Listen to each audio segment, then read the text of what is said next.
अस्सलाम वालेकुम नाजरीन, आप देख रहे हैं K92 न्यूज़ और मैं हूं आपकी मेज़बान नाइला भट्टी। शामिल करेंगे आज की इलाकाई खबरें।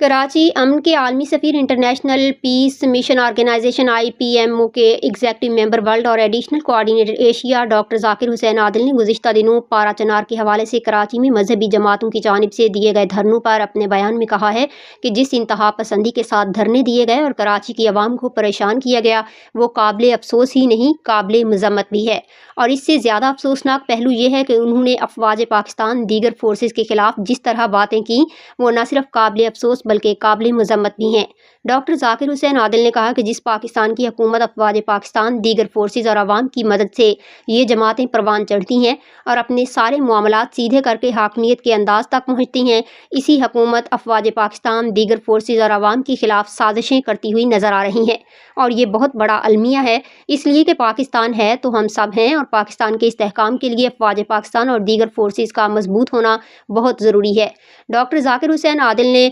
मज़ीद कहा कि बाज़ अनासर बाहर के आकाओं के इशारों पर चलकर पाकिस्तान को कमज़ोर करने का जो ख्वाब देख रहे हैं उन्हें कभी जीत नसीब नहीं होगी, बल्कि उन्हें हमेशा शर्मिंदगी और रुसवाई का सामना करना पड़ेगा। डॉक्टर जाकिर हुसैन आदिल ने पाकिस्तान के आर्मी चीफ मोहतरम general Asim Munir DGI ISI DGIMI उनके मातहत टीम और दीगर फोर्सेस की कारकर्दगी पर इत्मीनान का इजहार करते हुए अपनी जानिब से और मातहत टीम की जानिब से हर मुमकिन ताउन का यकीन दिलाते हुए इस अज़्म का इजहार किया कि पाकिस्तान के इस्तेहकाम के लिए हमेशा खुद को वक्फ रखा जाएगा।